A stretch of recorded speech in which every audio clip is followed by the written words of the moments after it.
everyone, my name is Tyler. Today I'm here with a video on 5 ways to learn to love your hair. So when I first started my natural hair journey, if you guys haven't seen it, there's a video. But when I first started my journey, I did not like my hair at all. It was damaged, it wasn't healthy, I was transitioning, and I had, all these weird feelings about my hair, and I was not feeling confident, and I did not love my hair whatsoever. But here are 5 ways that help for me. They help me learn to love my hair, so I hope they help you too if you're in this phase where you're like, my hair is weird, I don't know if I like it, I hate it, I want to straighten it, I want to get another relaxer, whatever, just whatever it may be, I want to help you out. So I hope these tips are helpful. These helped me. Okay, so if I start looking down or anything, it's because I have a little handy dandy paper right here with my tips. So let's get started. Okay, so tip number 1 is stop comparing your hair to others. So there are so many fabulous ladies with their natural hair, their big froze, different textures, the curly girls. And I know that we all have our own hair crushes, which is totally fine, right? I have so many hair crushes, but it starts to become a problem when you start comparing your hair to those crushes. So I know that a lot of us scroll through Instagram, to scroll through social media, and we see people with amazing hair. But once you learn to stop comparing your hair to those people, I feel like it's easier to learn to love your own hair. So everyone's hair is different. It's okay to appreciate another woman's hair, but don't want their hair. Don't feel like your hair has to do that, because your hair will never do that, because everyone has their own unique texture and volume and colors and length, everything. So everyone's hair is beautiful. Your hair is beautiful as it is. And the one thing that makes it beautiful is that it belongs to you. There's no one else with hair like yours. So stop comparing your hair to others and learn to love the hair that you have, because it is unique, it is beautiful, and it is yours. My second tip is to find a supportive natural hair community, which they have them everywhere. So you are in luck if you are looking for one. There are so many local natural hair communities. I don't know where you live, but I'm sure if you do a quick search on YouTube or on Google or something looking for natural hair, meet and greets in your area, I'm sure you will find one. Also, the online community is amazing. With social media nowadays, I don't know why I said it like that. With social media around, there are so many different, I don't know the word I'm looking for, so many different avenues, I guess, of places where you can find a hair community. You can go on Instagram and start following the natural hair community on there and, go in the comments and engage and learn about products. You can go on Facebook, do the same thing. But for me, my favorite natural hair community is definitely YouTube. That's the reason I started my hair journey in the first place, because I saw some women who had their own little community on YouTube. And I actually have a blog post on some of my favorite natural hair YouTubers. If you want to check it out, the link will be down below.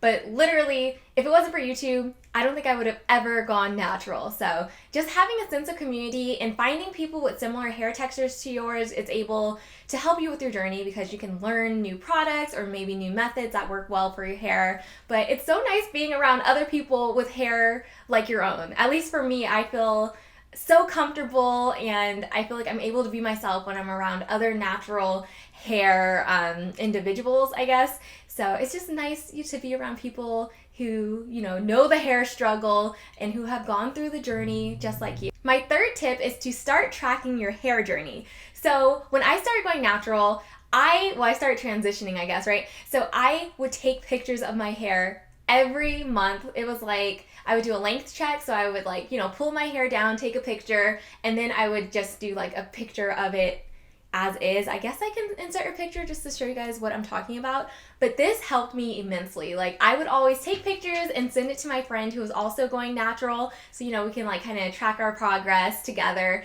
But I would always send her pictures, and after a while, I had enough photos where if I scrolled through, I could see the growth, I could see my hair getting bigger. I could see my hair getting longer when I did the length checks.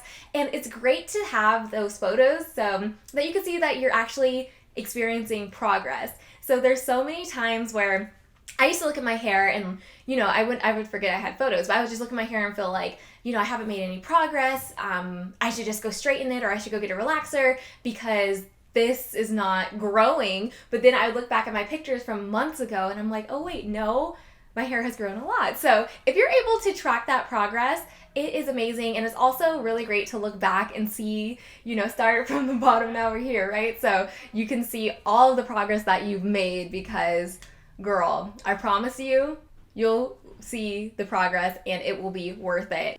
Okay, my fourth tip on how to learn to love your hair is to find a hairstyle that you love. So once you find a style that you feel comfortable with wearing, I feel like that's the best way to start learning to appreciate your hair or embracing your hair. So for me, when I started going natural, I was not confident enough to wear my hair how I wear it now, with it like out and about or whatever.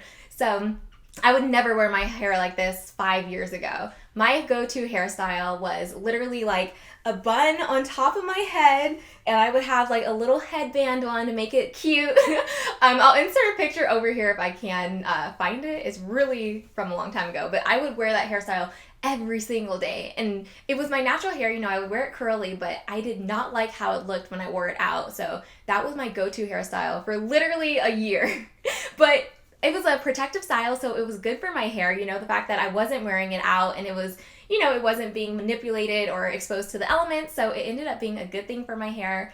But I felt comfortable wearing it that way, so it worked out, So once you find a hairstyle you are comfortable with and you feel confident in, it doesn't have to be you're wearing your hair out like this big and whatever all the time. You can wear a ponytail, you could wear a bun, you could do like the little cute little twist or cute little braids or like the crown braids. I really like that hairstyle. I don't know how to do it, but if you know how to do it, go for it, because once you find a hairstyle you like, it makes the battle, that's half the battle. My fifth and final tip is a little weird, but it is to stop looking in the mirror. So once I got to this point of my hair journey where I felt, kind of okay with wearing my hair out, I was not fully confident with wearing it that way, so I feel like I would always, go and look in the mirror to make sure it looked okay, and I would always, mess with my hair and like, try to make it look better, but just stop. If I could go back and tell myself, I would tell myself, stop. Like, no, don't look in the mirror. Your hair looks fine. I promise you, it's, if you left the house with it looking that way, it's good. You don't have to go and touch it and manipulate it and all this stuff. And when you look in the mirror, it only reminds you of your insecurities with the hair. So basically in my head, I'm thinking out of sight, out of mind. If you're not looking in the mirror and you can't see your hair, you're not thinking about it. You're just going about your day because you are not your hair at the end of the day, right? So I feel like that's a really great tip. And the one thing that is amazing about that tip, if you follow it, if you don't look in the mirror and you kind of are feeling like, oh my gosh, I don't think my hair looks good, I want to look in the mirror, da da da da. Sometimes there are really friendly, natural ladies, or even just ladies in general in the world, who will come up to you and say, oh my gosh, your hair looks amazing. And that like changes your whole world, right? Because you're over here thinking your hair looks crazy, you don't like your hair, this and that. But then you get a friendly, nice little kind compliment and all your worries are gone, right? You're like, oh my gosh, my hair looks good. And you don't need to go look to the mirror to, see if it's true or not, because having someone else confirm it for you, I don't know. Does that make sense? If that makes sense, let me know, because I don't know, it made sense in my mind. So those are my 5 tips on ways to learn your natural hair. Those really helped me. I hope those helped you some way, somehow. If you have any tips on how you learn to love your hair, comment them below, because I just want everyone to love the hair they have, the skin they're in, and just love their natural beauty as is. So I'm happy that I followed those tips, because now I'm in a good place, where I learned to love my hair. I'm so happy with it. I feel like it's big and beautiful and it's mine. So I hope you guys enjoyed this video. If you liked it, give it a thumbs up, and I'll see you guys next time. Bye!